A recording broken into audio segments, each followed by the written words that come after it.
full branché. Pas habitué à ça. Daniel Bégin, mon nom, et je suis simplement un membre de l'Église réformée baptiste de la capitale.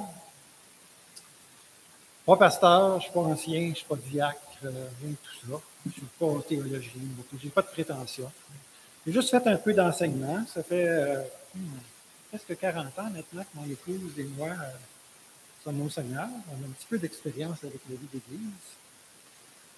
On a étudié au séminaire à Toronto Baptist Seminary, comme notre frère Luc et notre sœur Suzanne qui sont là. D'ailleurs, je suis content d'être là ce matin parce que, bon, on entend parler de vous à Québec de temps à autre.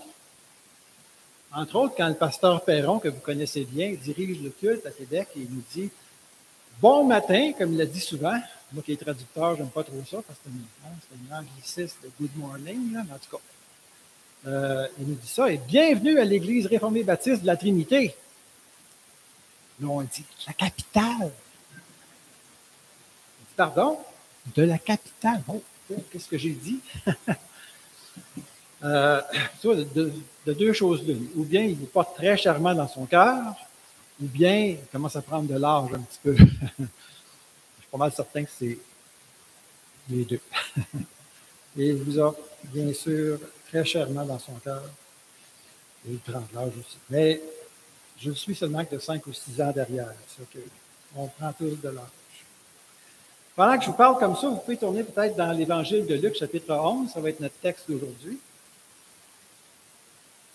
Je suis aussi content d'être là avec mon épouse parce que on a l'occasion cet après-midi, je vais le dire ce matin, mais cet après-midi, de rencontrer pour une première fois depuis 32 ans notre frère Luc et Suzanne qui sont avec vous depuis quelques mois. Alors, ça se peut qu'on reste après le culte pour jaser. On est en retard dans les nouvelles, pas mal. Je vais sortir mes notes, ça va m'aider. Je peux me servir de ça, hein?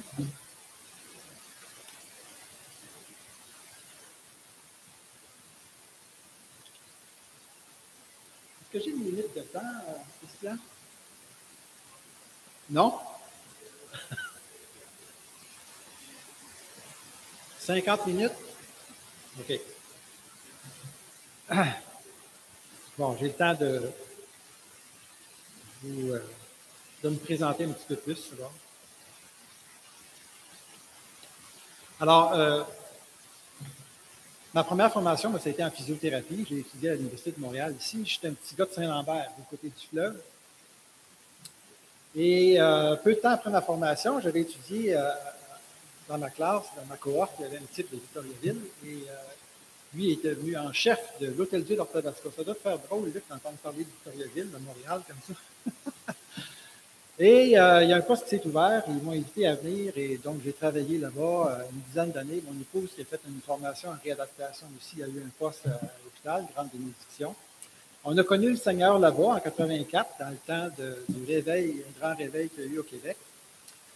Et on s'est joint à notre première église, qui était une petite église qui se réunissait dans une résidence à Arthabasca. Arthabasca, c'est la ville jumelle de Victoriaville. Maintenant, c'est tout jumelé ensemble. Et c'est là que Luc et Suzanne se sont pointés à un moment donné et on a fait connaissance. Luc et Suzanne avaient leur formation au séminaire déjà et ils ont été vraiment des piliers pour nous, des mentors, je dirais aussi. On les a appréciés beaucoup. Mais là, ça a été peu de temps après notre tour d'aller au séminaire. Alors, tous les deux, on est allés, on a fait une formation là-bas à Toronto. Et c'est là qu'on s'est perdu de vue. Je pense que Luc et Suzanne sont déménagés dans le coin de Châteauguay. Et nous, après la formation, on est monté à Québec. On s'est joint à l'église du pasteur Perron. Et j'ai travaillé en physiothérapie, donc un petit peu après la formation au séminaire, mais je me suis orienté non pas vers le ministère pastoral, mais le ministère de l'Éducation. Donc, j'ai fait une autre formation à l'Université du Québec pour avoir la pédagogie. Et j'ai travaillé dans une école secondaire protestante francophone à Québec pendant 7 ans. Alors, c'est là que j'ai pris pas mal d'expérience en enseignement. Et l'école a fermé. Éventuellement, le Parti québécois est au pouvoir. Ils ont fait toutes les commissions scolaires linguistiques. Alors, les commissions scolaires protestantes n'existaient plus. Notre école a fermé. Elle n'a pas voulu investir dans le fait de devenir une école privée. Alors, moi, j'ai quitté l'enseignement. L'enseignement secondaire, 7 ans, moi, j'en ai assez, je vous dirais aussi. Et j'avais un fils qui a fait une formation assez poussée en guitare classique. J'ai voulu le suivre là-dedans, alors j'ai fait une formation en lutherie. J'ai travaillé par la suite à l'école même de lutherie au Cégep Limoilou pendant un autre 7 ans. Et c'est un gars qui change souvent, ça a l'air. Par la suite, j'ai voulu faire de la traduction. Je suis allé faire un certificat à l'Université du Québec encore en traduction. Et j'ai fait de la traduction en temps partiel depuis ce moment-là. Anglais, français, français, anglais. Alors voilà, c'est un petit peu mon parcours. Et je suis quand même heureux d'être ici ce matin et essayer de vous partager ma petite compréhension de ce chapitre-là dans Luc 11. Alors, on va en faire la lecture, mais je vous dis tout de suite en commençant, c'est que, bon, dans ce passage-là, Jésus présente notre Père à ses disciples. Il leur présente aussi une parabole. Et la parabole est assez difficile à traduire. Puis il y a un mot qui nous donne vraiment le sens de la parabole, qui est souvent mal traduit dans nos traductions. Alors, je vais me permettre de vous lire le mot en grec, qui est là, puis ça va nous laisser un petit suspense. On va essayer de clarifier ce qu'il veut dire ce mot-là pour avoir vraiment le message crucial de la parabole que Jésus leur a donné. Alors, le mot grec, c'est anaïdéa, au verset 8, je pense.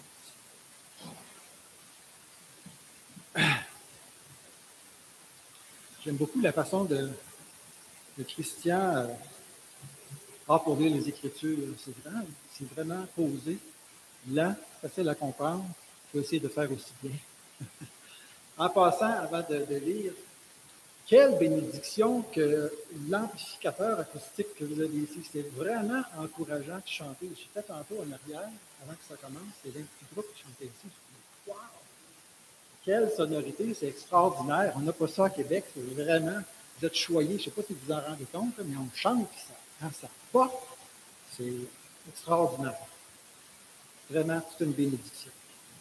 Alors, Luc 11, versets 1 à 13. Jésus priait un jour en un certain lieu.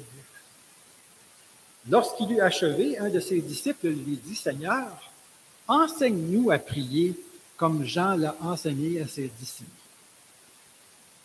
Il leur dit, « Quand vous priez, dites, Père, que ton nom soit sanctifié, que ton règne vienne. Donne-nous chaque jour notre pain quotidien. Pardonne-nous nos péchés, car nous aussi nous pardonnons à quiconque nous offense, et ne nous induis pas en tentation. »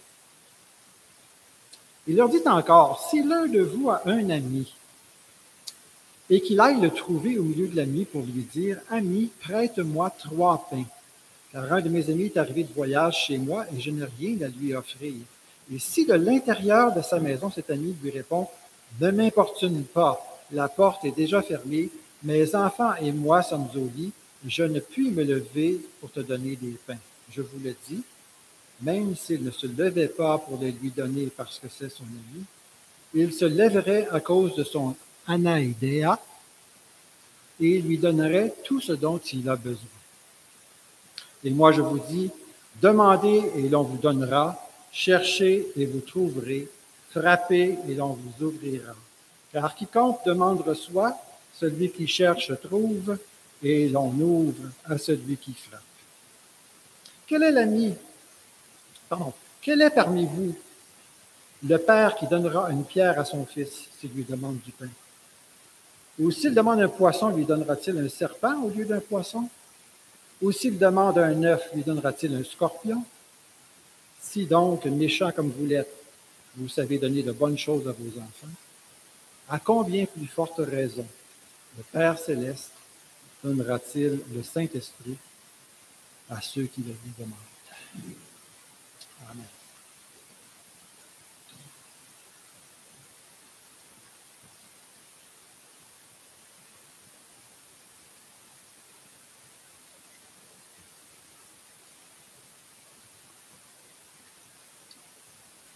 Vous savez, quand vous êtes enseignant au secondaire, puis qu'il y a un étudiant qui semble intéressé dans votre classe, c'est toute une bénédiction. C'est de l'or en barre. Ça vaut presque le salaire qu'on vous paie. Ici, Jésus a un disciple qui l'a entendu parler au loin. Jésus avait souvent la tendance à se retirer à l'écart, seul, priait.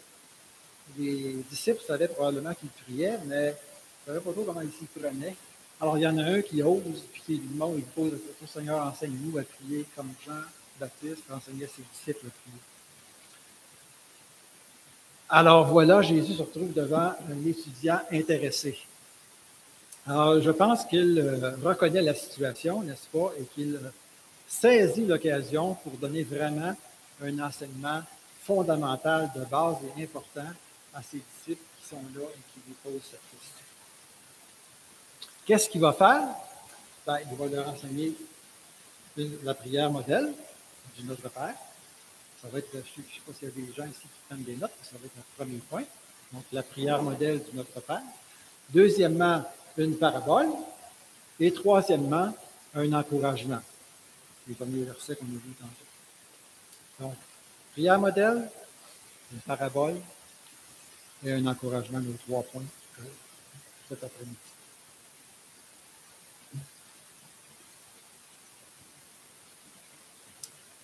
Je dis du Notre Père une prière modèle. Je pense qu'on n'a pas besoin d'insister longtemps là-dessus. Ce n'est pas une prière qui est là pour qu'on la récite.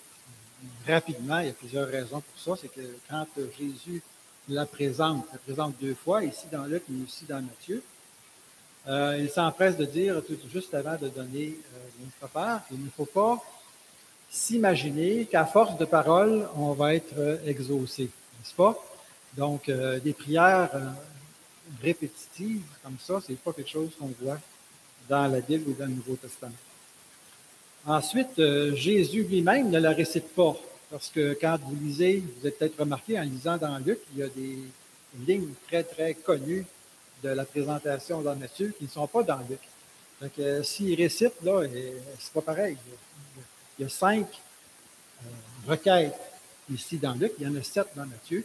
Le choix des mots n'est pas tout à fait pareil, donc c'est pas récité. Et d'autant plus que c'est pas la prière de Jésus, ça ici. Lui, c'est pas des mots qui. Il ne priait pas Notre Père, là. Il en faisait une présentation, il en faisait un enseignement. Donc, c'est pas sa prière non plus. L'autre chose, c'est que vous lisez le Nouveau Testament, personne ne prie Notre Père, et personne ne recommande de réciter Notre Père non plus dans le Nouveau Testament. Et finalement, peut-être raison pratique, c'est que on sait très bien que si on répète des choses apprises par cœur, on finit par prononcer des mots, puis on ne sait plus ce que ça veut dire. Il faut faire attention, d'ailleurs, avec nos chants.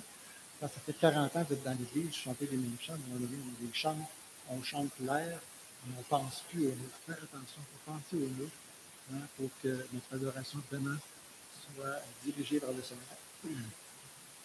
Donc, ce n'est pas une prière à répéter, c'est un modèle de prière.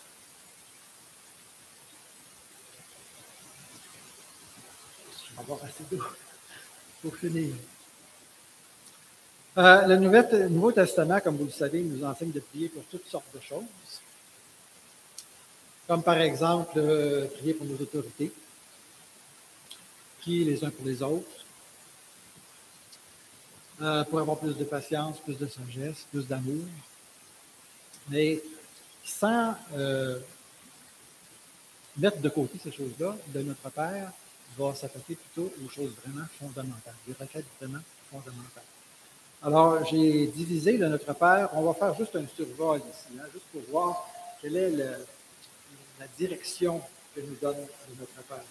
Alors, premièrement, c'est une prière pour l'accomplissement du grand dessein éternel de Dieu.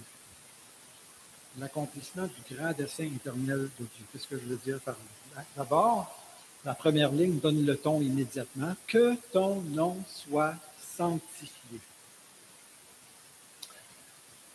Alors, d'abord, le nom prend lieu et place de la personne. Ça désigne la personne de Dieu, son être, son essence. Et le Seigneur dit que ton nom, que la personne de Dieu soit sanctifiée. Sanctifiée, qui veut dire mettre à part. Hein? Que Dieu soit vraiment élevé, magnifié, exalté, célébré, comme étant celui qui est au-dessus de tout. Donc, l'autorité suprême, celui qui est souverain sur toute chose. Que ton nom soit sanctifié. Mais le verbe ici est à la voix passive, que ton nom soit sanctifié. Donc, il faut qu'il y ait quelqu'un qui le sanctifie. Qui est-ce qui va le sanctifier, vous pensez? Moi, je connais 3 catégories d'êtres. Alors, il y a des anges déchus. Je pense qu'il n'y a pas d'espoir pour eux. Il y a les anges au ciel. Je pense qu'ils le font déjà parce qu'ils ne seraient pas en présence de Dieu au ciel. Et ensuite, il y a nous ici sur terre. Nous qui connaissons le Seigneur, dont le cœur a été changé, qui sommes en nouveauté de vie et qui le reconnaissons justement comme étant notre souverain maître, mais à tous les autres aussi qu'on doit aller chercher. Alors, que ton nom soit sanctifié par cette race humaine qui vit sur terre. Mais qu'est-ce que ça veut dire dans le pratico-pratique? Ben, c'est de lui donner la première place dans la vie. Donner la première place à notre relation avec lui,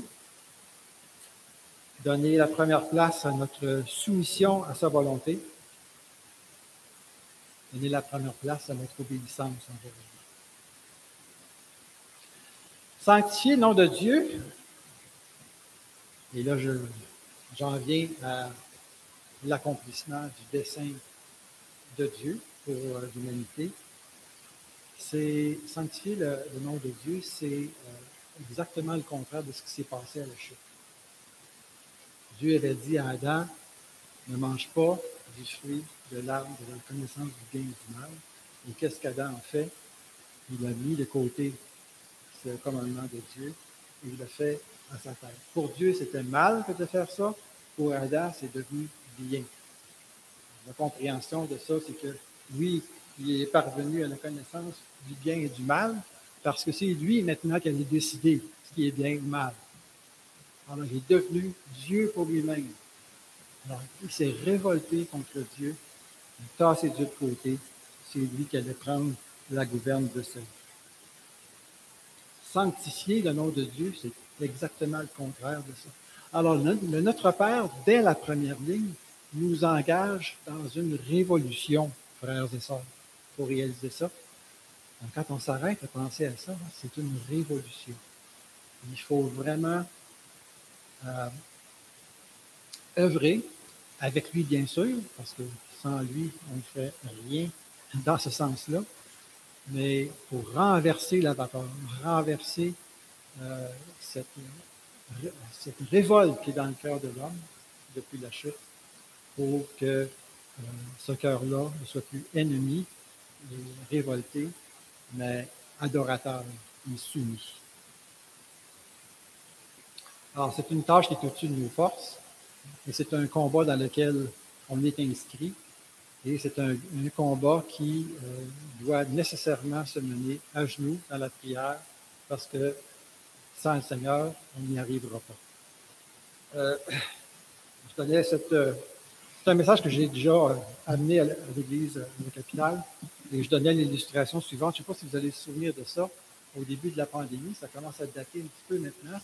C'était en 2020, quelque chose comme ça. Vous vous souvenez quand le premier ministre Legault, flanqué soit du cher Horacio Arruda, et de temps en autre aussi avec la vice-première ministre, Mme Guilbeault, qui est ma députée d'ailleurs dans notre comté au Québec.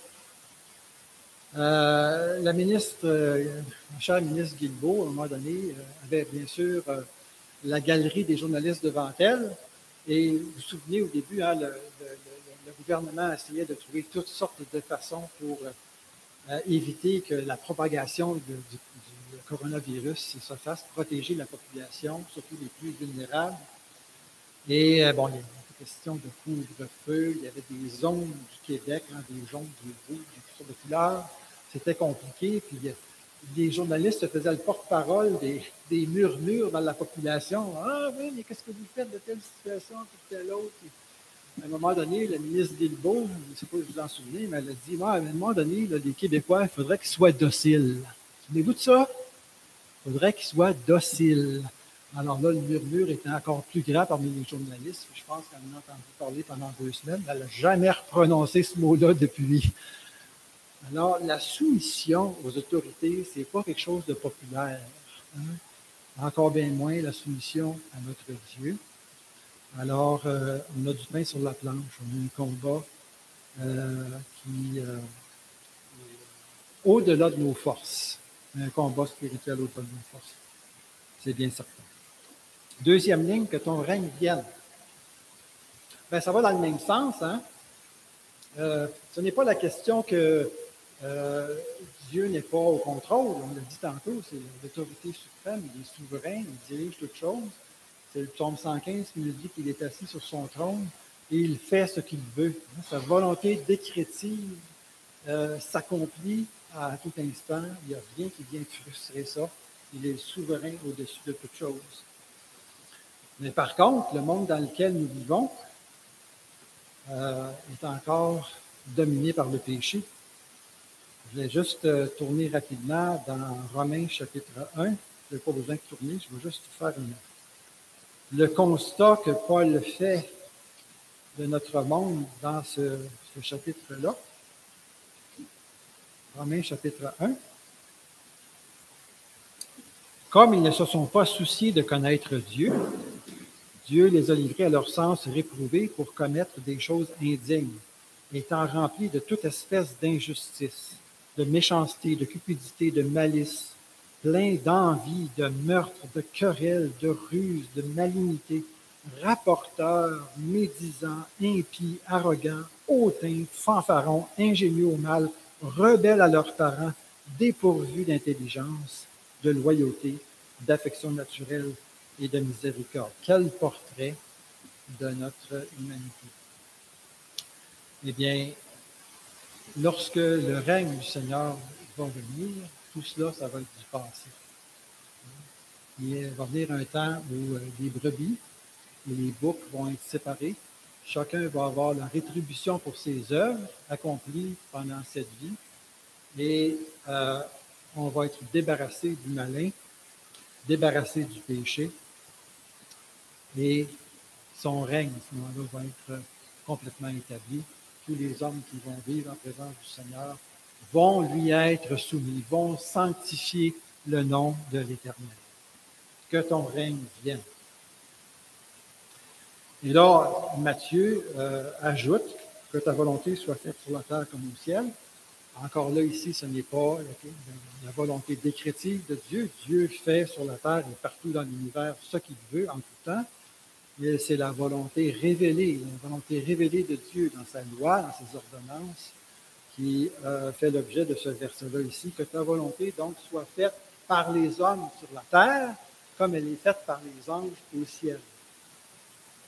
Alors, ça va dans le même sens. C'est le sens de la soumission, la lutte contre l'emprise du péché sur le cœur de l'homme.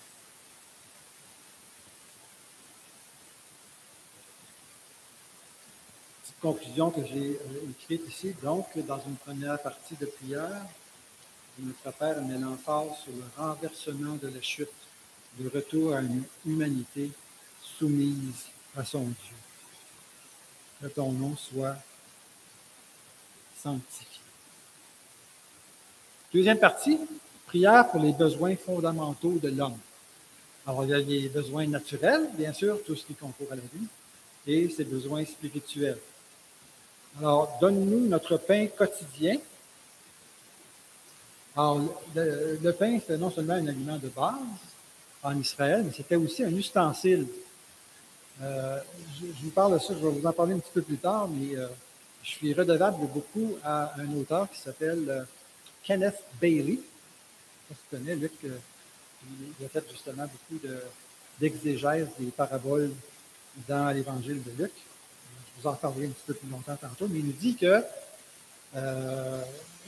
c'était culturellement répandu que le pain servait pour aller se servir dans un plat commun. Au milieu de la table, on avait un plat commun, et puis on découpait un petit morceau de pain, on allait tremper, puis on mangeait. C'était un ustensile à usage unique. Comme disent les Anglais, no double dip. Tu peux te servir de ton ustensile du moins qu'une fois. Un autre morceau de pain si tu veux retourner. Alors, c'était un aliment donc de base, mais aussi un ustensile. Donc, je vous dis ça parce que, bon, ça tient lieu et place de tout ce qui, finalement, pourrait contribuer à la vie. André me parlait tantôt de l'air, de l'eau. On a besoin de tant de choses. Du soleil, du repos, de l'exercice, de la santé en général, les soins de santé. Alors, tout ça, c'est comme inclus dans Donne-nous notre pain quotidien. Alors, la prière du Notre Père tient compte de toutes ces choses-là, ça inclut tout ça. Et prier cette prière-là, c'est d'abord et avant tout reconnaître qu'on est dépendant de Dieu pour toutes ces choses-là. Encore une fois, ce qu'André mentionnait dans sa prière. Ensuite, l'autre besoin fondamental, l'autre besoin spirituel de l'homme, c'est justement ce qui est contenu dans l'autre ligne, pardonne-nous nos péchés. Car nous aussi, nous pardonnons à quiconque nous offense. Ici, ce sont des disciples qui prient le Seigneur. Donc, ils ont reçu le pardon initial pour leurs péchés, le pardon à salut. Ce n'est pas de ça dont il est question ici. Il est question du péché qu'on appelle rémanent. Hein? Le vieil homme qui est encore là en nous, la nature pécheresse qui est encore là en nous. Nous allons continuer de pécher. Ce péché-là vient nuire à notre relation avec le Seigneur. Donc, la prière nous rappelle qu'on a besoin non seulement de reconnaître notre péché, mais de demander pardon pour ce péché-là, justement pour garder cette relation intime avec le Seigneur et que nos prières soient entendues et agréées par le Seigneur. Donc, c'est de ça qu'il est question ici. Et la ligne qui suit, car nous aussi, nous pardonnons à quiconque nous offense. On a lu dans Marc 11 tantôt que c'est important de pardonner ceux qui nous offensent, parce que ça peut venir ça va faire obstacle au pardon que Dieu nous donne pour nos offenses à nous. Alors, si quelqu'un nous offense, c'est important de le pardonner. Maintenant, je dis ça, mais c'est pas toujours facile. Hein? Alors, on a vu toutes les atrocités qui meublent notre monde, avec les querelles, les guerres, les meurtres. Quelqu'un peut nous blesser vraiment, vraiment dans des lieux très, très, très intimes, très sensibles de nos êtres. Et gloire à Dieu, ça ne m'est pas arrivé à moi. Il n'y a pas d'exemple pertinent, personnel à vous donner là-dessus, mais je sais que ça existe. Et, le pardon peut être difficile, mais je pense que selon les lignes de notre Père ici, on s'aperçoit que le Seigneur s'attend à ce qu'au moins on soit toujours en processus de pardon envers ceux qui nous offensent. Parce que ça va nécessairement nuire à notre relation avec le Seigneur. Donc, pardonne-nous nos péchés, car nous aussi, en tant que chrétiens, on a ce désir-là et on veut pardonner ceux qui nous offensent. Alors, prier cette prière-là, c'est reconnaître son péché d'abord, notre besoin de pardon et désirer une relation saine avec notre Père Céleste. Et la dernière ligne ne nous induit pas en tentation. Matthieu ajoute « Ne délivre-nous du malin ». On serait porté à croire ici que Dieu nous tente. Mais il y a un verset dans le Nouveau Testament qui nous dit, en Jacques 1, verset 13, que Dieu ne tente jamais personne. Il peut nous éprouver pour nous aider à développer de la patience, par exemple. de la persévérance, et il ne tente jamais personne, et il ne permet pas non plus que nous soyons tentés au-delà de nos forces, mais il prépare un moyen pour qu'on puisse s'en sortir. C'est ce que la Bible nous dit en Corinthiens 10, verset 30. Alors, ce n'est pas Dieu qui nous tente, c'est le malin qui nous tente, c'est les convoitises qui nous tentent. Et la logique dans ça, c'est que si on a prié pour le pardon de nos péchés, bien, ce serait logique de vouloir ne plus en commettre. Hein? Alors, ce que ça veut dire, c'est que tu ne nous laisses pas succomber à la tentation. Ne nous laisse pas tomber dans ces pièges-là. Parce qu'on veut être pardonné de nos péchés, on veut progresser, on veut avoir de la victoire sur certains d'entre ceux-là, et surtout ceux-là. Et donc, on veut que le Seigneur nous arme contre la tentation.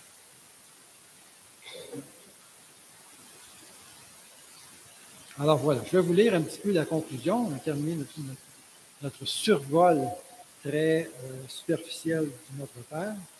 Mais je vous en donne une petite conclusion que j'ai écrite ici. Je vous la lis parce que je ne serais pas capable de vous donner ça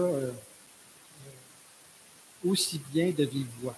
Alors, Jésus enseigne un modèle de prière qui met l'emphase sur l'accomplissement du grand dessein de Dieu pour l'humanité, c'est-à-dire le renversement de la chute, le retour à une vie humaine en soumission au Créateur. On est loin de voir ça autour de nous, n'est-ce pas? On peut vraiment dire au Seigneur, hâte-toi, que ton règne vienne, hâte-toi de nous donner ce monde-là où tous vont te reconnaître, marcher selon tes voies. Il met l'emphase aussi sur les besoins naturels et spirituels fondamentaux de l'homme. Dans tout cela, la lutte incessante contre le péché prédomine. On voit ça, hein?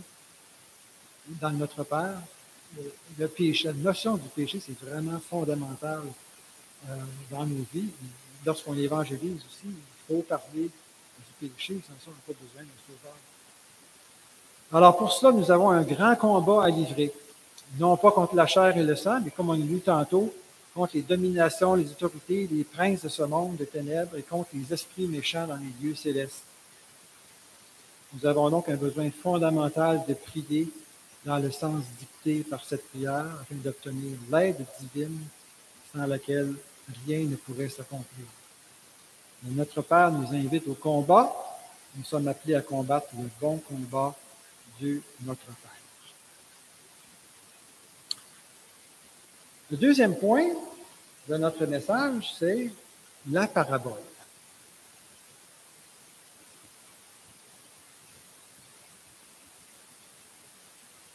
Alors, je parlais de Kenneth Bailey tantôt. C'est tout un bonhomme. D'abord, il y a eu des parents qui l'ont amené avec eux vivre en Égypte et en Éthiopie. Kenneth Bailey, c'est connu comme étant l'auteur qui nous fait voir le Nouveau Testament avec les yeux d'un Moyen-Oriental. Dans ses écrits, il met beaucoup d'emphase sur l'aspect culturel, le contexte culturel dans lequel les écrits ont été donnés.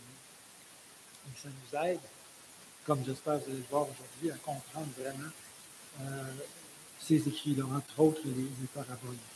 Alors, il a commencé déjà avec ses parents, il a vécu en Égypte, comme je le disais, et en Éthiopie.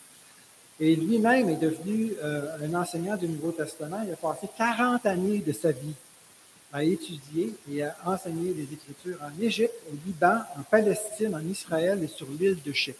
Vraiment plongé dans le milieu culturel.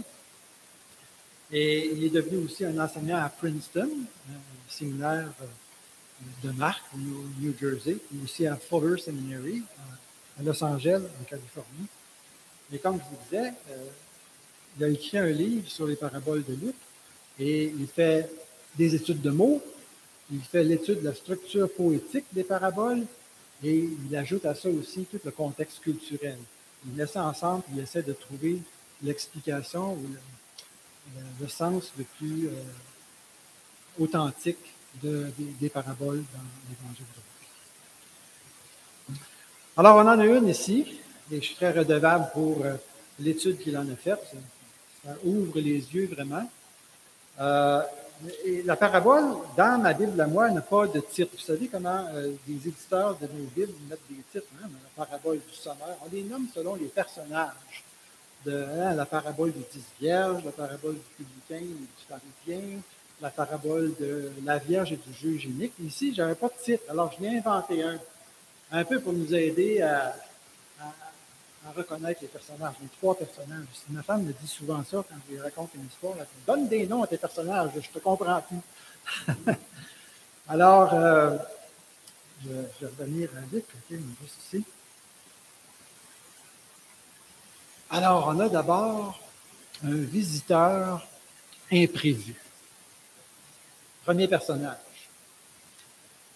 Alors, on imagine un type qui veut aller visiter un ami dans un village, il a une certaine route à faire, il veut éviter la chaleur torride du soleil en après-midi, alors il part tard, quand le soleil commence à se coucher, et il arrive tard aussi.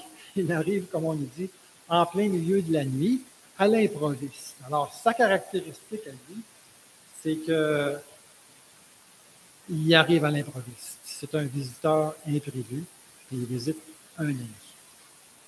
Deuxième personnage, l'hôte dépourvu. Alors, j'essaie de choisir des adjectifs à 3 syllabes finissant par un. Visiteur imprévu, l'hôte dépourvu. Alors, l'hôte répond à sa porte en plein milieu de la nuit, il y a son ennemi devant lui, et il veut le recevoir comme il se doit, non seulement lui donner un toit, un lit pour dormir, mais aussi il veut le sustenter, il veut l'abreuver, il a fait sûrement une grande route, laisse-moi t'accueillir, mon ami.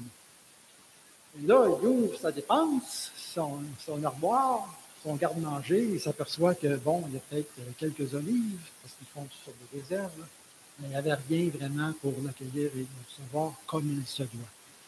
Alors, je dis, regarde, installe-toi, j'ai fait tes bagages ici, je vais aller en ville chez mon voisin, puis je reviens. Alors, on voit tout de suite la fibre hospitalière. Ça, c'est vraiment le contexte culturel de cette parabole-là, qui est très, très, très important et que Bailey fait ressortir. Je vous lis un petit résumé ici de ce que Bailey dit justement sur... il faut que je reste devant la caméra. Hein? Sur justement cette fibre hospitalière qui anime les Moyen-Orientaux. Alors, Bailey fait ressortir que l'hospitalité est une notion bien ancrée dans les mœurs au Moyen-Orient. Les habitants ont cette fibre dans leur gène. Non seulement l'individu, mais le village en entier se fait une gloire d'être reconnu comme étant accueillant. Au Moyen-Orient, l'hospitalité est une vertu qui se pratique en communauté. L'invité est un invité du village et pas seulement de l'individu. Il est tout à fait normal d'impliquer le village dans l'accueil de l'invité. Si un villageois n'est pas à la hauteur, c'est non seulement sa réputation, mais celle de tout le village qui en souffre. Alors, voyez-vous comment c'est pas des Québécois, là, hein? C'est différent. Là. Il y a une fibre hospitalière vraiment, vraiment, vraiment développée, non seulement chez l'individu, mais dans la communauté, et c'est répandu. Et la parabole que Jésus donne tourne sur cette notion-là très exactement. Alors, on a le visiteur imprévu, l'hôte dépourvu, et là, il y a un voisin qui va être consulté. Mais qu'est-ce qu'il fait l'autre?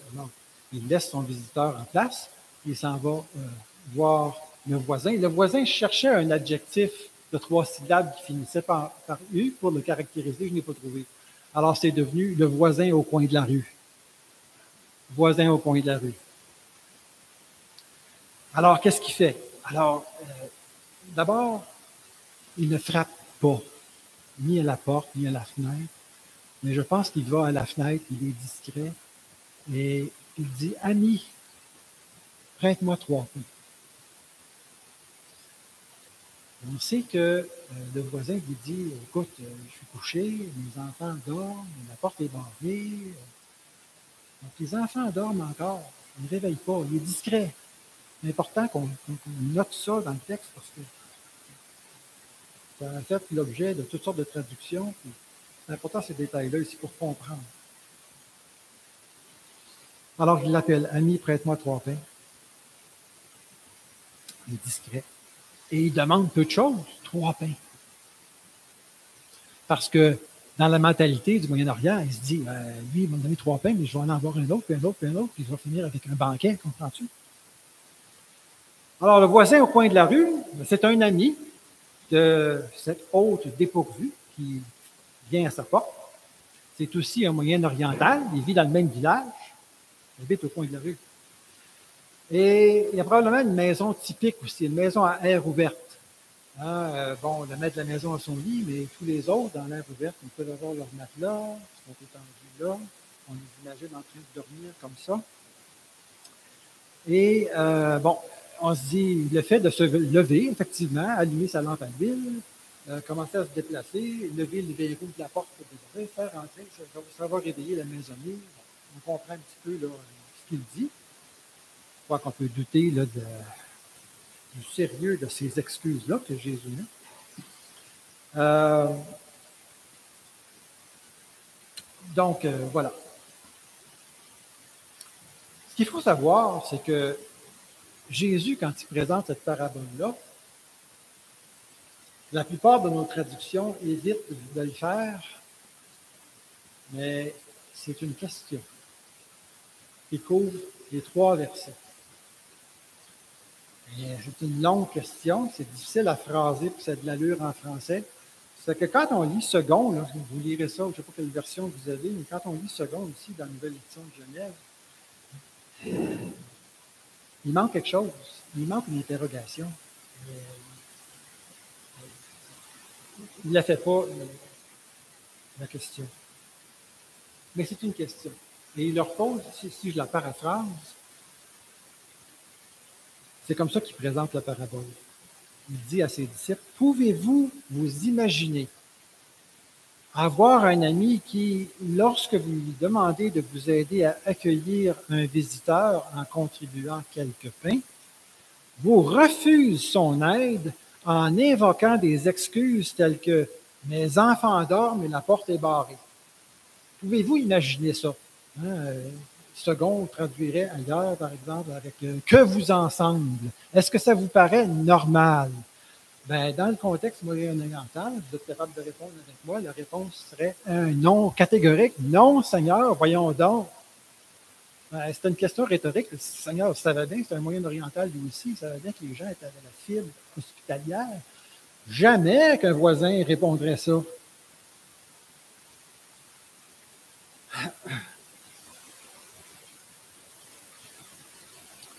Qu'est-ce que ça veut dire, la parabole, d'abord? Alors, Jésus donne la signification dans le verset 8. Dans le verset 8, tout se joue sur un mot. Il faut savoir qu'est-ce que ce mot-là veut dire. J'espère que vous ne trouverez pas ça trop laborieux, là. Mais comme vos Bibles, je m'attends à ce qu'ils donnent une traduction qui induit en erreur, selon en tout cas la compréhension que Bailey m'en a donnée. Je vais essayer de travailler avec vous pour vous amener à comprendre la signification du mot. Alors, anaïdéa. D'abord, je vais lire le verset 8 après la présentation de la question qui présente la parabole. Le Seigneur dit, je vous le dis, même s'il ne se levait pas pour lui donner les pains parce que c'est son ami, il se lèverait à cause de son anaïdéa, il lui donnerait tout ce dont il a besoin. Non seulement les pains, mais tout ce qu'il a besoin pour faire vraiment là, un banquet, le recevoir comme il se doit.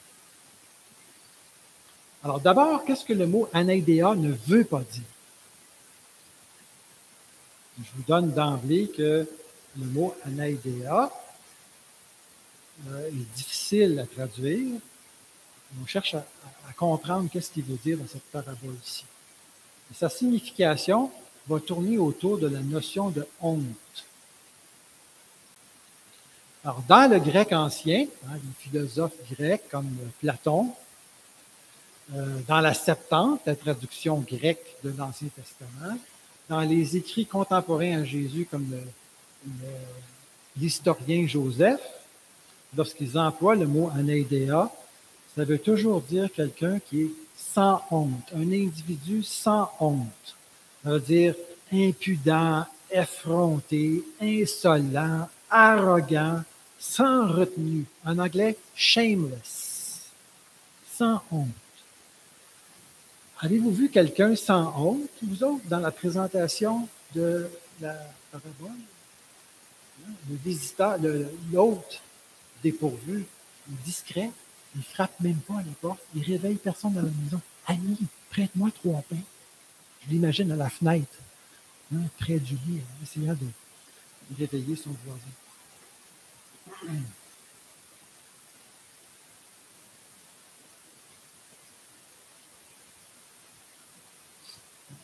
D'ailleurs, si l'autre qui fait la demande avait été vraiment effronté, insolent, la signification de la parabole à ce moment-là, ce serait de nous inciter, nous, lorsqu'on on adresse nos requêtes à Dieu, d'être insolent, arrogant, sans honte. Ça ne tient pas la route. Et si effectivement le voisin au coin de la rue finit par donner non seulement les pains, mais tout ce dont il a besoin, c'est pas parce qu'il est arrogant, insolent, effronté, ça ne tient pas la route, cette signification. Moi, ici, dans ma Bible, ça se traduit par importunité, quelqu'un qui est importun, qui n'est pas à propos, qui est désagréable. C'est une autre version de la signification sans honte. Alors, ça ne tient pas la route. Alors, pour résoudre le problème, ce que l'Église a fait dans l'histoire, c'est qu'ils ont essayé de tourner la signification de anaïdéa, sans honte, de tourner de façon positive. Donc, quelqu'un qui n'aurait pas de gêne, qui serait un peu arrogant. Donc, c'est devenu insistant. Donc, c'est devenu la parabole qui nous incite, nous, à être insistants, persistants dans la prière. Avez-vous vu quelqu'un dans cette parabole-là qui est insistant? Mais le seul qui aurait pu être insistant, c'est l'autre dépourvu qui vient à la porte de son voisin. Est-ce qu'il était insistant? Non, il dit, ami, prête-moi 3 pains. Qu'est-ce qu'il y a eu comme réponse? Hypothétiquement, là, dans la présentation interrogative du Seigneur de la parabole, il a essuyé un nom, simplement. Puis, je veux dire, il ne s'est rien passé d'autre. Il n'y a pas personne qui était insistant. Là, vous voulez lire une parabole sur l'insistance, allez lire La veuve et le juge unique. Elle est tellement insistante que le juge en a une migraine. Là, c'est la notion d'insistance. C'est bon d'avoir de l'insistance dans la prière, mais c'est pas ça qui est enseigné ici, là. Pas du tout. Alors, pour résoudre le problème, on se pose une deuxième question. Ça ne veut pas dire sans honte. Okay? On a réglé ça. Maintenant, il faut savoir, ça s'applique à qui la caractéristique en question? Est-ce que ça s'applique à l'autre qui fait la demande ou si ça s'applique au voisin qui reçoit la demande, le voisin en coin de la rue? C'est lequel? Ouais, Bailey suggère que c'est le voisin au coin de la rue qui est qualifié ici. Pourquoi? Parce que quand Jésus pose la question à ses disciples, est-ce que ça se peut que vous ayez un voisin qui réagisse comme ça, qui refuse d'être hospitalier? Le point de mire, c'est le voisin. Ça nous amène à focaliser notre attention sur le voisin. Est-ce que c'est normal qu'un voisin réagisse comme ça? Non, Seigneur, c'est pas normal. Alors, on focalise sur le voisin. D'autant plus quand Jésus donne son explication, son conclusion de la parabole, verset 8, je vous le dis, même s'il ne se lève, il y a 6 lignes ici. Chacune des lignes, c'est le voisin qui est le sujet. En fait, 5 sur 6. La sixième, c'est celle où il y a la caractéristique anaïdéa. On s'attendrait à ce que ce soit le voisin aussi. Il dit, s'il ne se levait pas, qui est-ce qui ne se lèverait pas, le voisin? Pour les lui donner, qui donnerait les pains? C'est le voisin, parce que c'est son ami. À qui l'ami? C'est le voisin.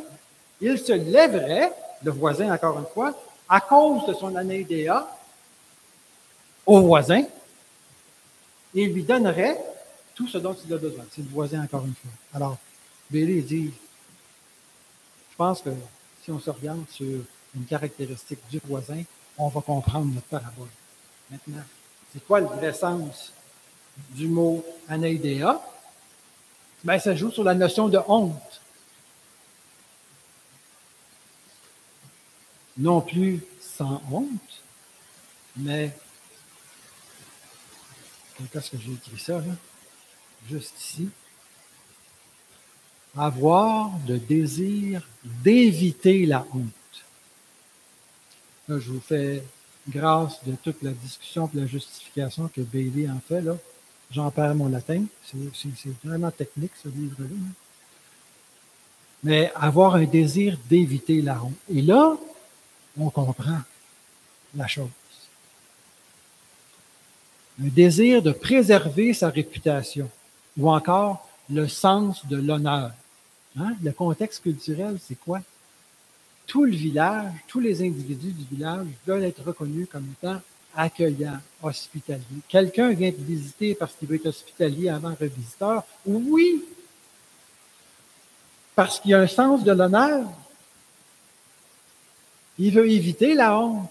Il veut préserver sa réputation. Il ne veut pas qu'au matin, les gens disent, ah, regardez, lui, il n'a pas voulu collaborer, les visiteurs, on n'a pas capable de le recevoir comme il faut, là, tout le village en souffre. Non, il a son sens de l'honneur. C'est ça le sens de la parabole. Alors Jésus dit, est-ce que vous avez un voisin comme ça? Non, ça n'existe pas. On est accueillant. On a un sens de l'honneur. Alors, ce que Jésus dit, quand vous priez une prière comme de notre Père, vous vous adressez à votre Père céleste, et votre Père céleste, c'est un Dieu d'honneur. C'est un Dieu qui a un sens de l'honneur. Il veut être reconnu comme étant fidèle. Lorsqu'il fait des promesses, lorsqu'il fait des alliances, il veut être fidèle à ça parce que c'est un Dieu d'honneur. Il a un sens de l'honneur. Il veut protéger sa réputation. Comprenez-vous? Alors, en conclusion, pour cette parabole, en deuxième lieu, donc, Jésus sert à ses disciples une parabole qui enseigne que nous avons un Père céleste qui a le sens de l'honneur. Il est fidèle à ses engagements, à son alliance. Dans la nouvelle alliance, il pourvoit un souverain sacrificateur qui est entré une fois pour toutes dans le lieu très saint et il est entré avec le sang de l'agneau qui enlève le péché du monde et qui a lui aussi coulé une fois pour toutes.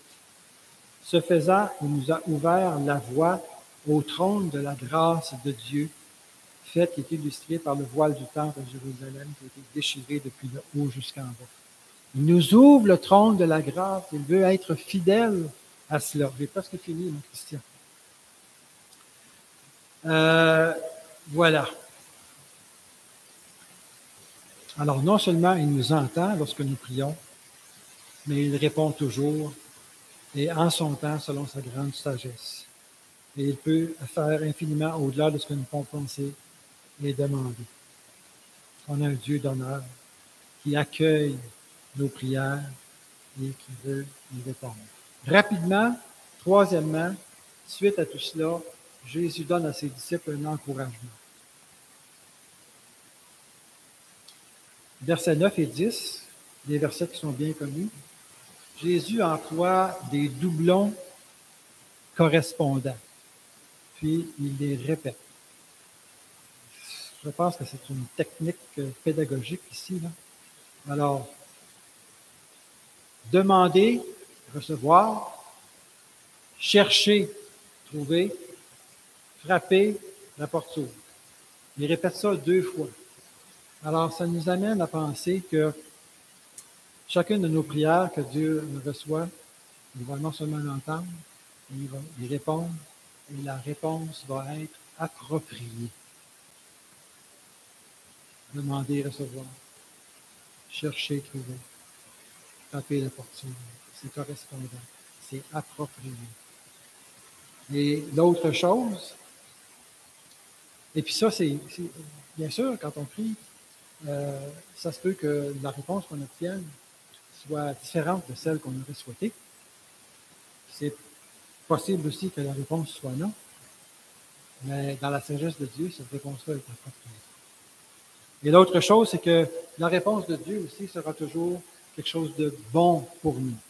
Il dit, vous qui êtes méchants, qui savez donner des bonnes choses à vos enfants lorsqu'ils vous les demandent, à combien plus forte raison votre Père céleste, qui est infiniment bon, ne vous donnera-t-il pas de bonnes choses, comme c'est dit dans le texte équivalent de Matthieu, mais il vous donnera même le don suprême du Saint-Esprit qu'on a tant besoin pour ce combat spirituel qu'on a amené lorsqu'on prie de notre Père.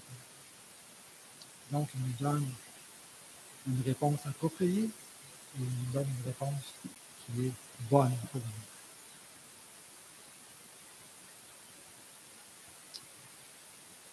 Maintenant, ça peut vous paraître surprenant que Dieu dise ici que à la réponse de la prière de ses disciples, il donne le Saint-Esprit.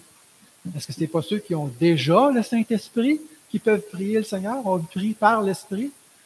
Alors, il y a deux façons pour vous aider. Je pense qu'on peut comprendre ça. Mais d'abord, ceux à qui Jésus s'adresse, ce sont des gens qui ont vécu à la période pré-Pentecôte. Donc, Jésus dit, le Saint-Esprit est avec vous, mais il dit dans Jean, il sera en vous. Donc, il y a une différence là. Exactement comment est-ce que ça s'opère, tout ça, je ne sais pas. Mais Jésus voit une différence. Donc, ils vont le recevoir et le Saint-Esprit va venir faire son temple en eux. Mais pour eux, dans la période après Pentecôte et pour nous qui sommes après la Pentecôte, qu'est-ce que ça peut vouloir dire? Un ministère encore accru, plus intense dans nos vies, pour être encore plus efficace dans ce combat spirituel qu'on a. Alors, frères et sœurs, conclusion, combattons le bon combat. Combattons-le d'abord et avant tout, à genoux, tous ensemble, sanctifions son beau nom. Première ligne du Notre Père. Sanctifions son beau nom. Ça sera plus grand. Amen.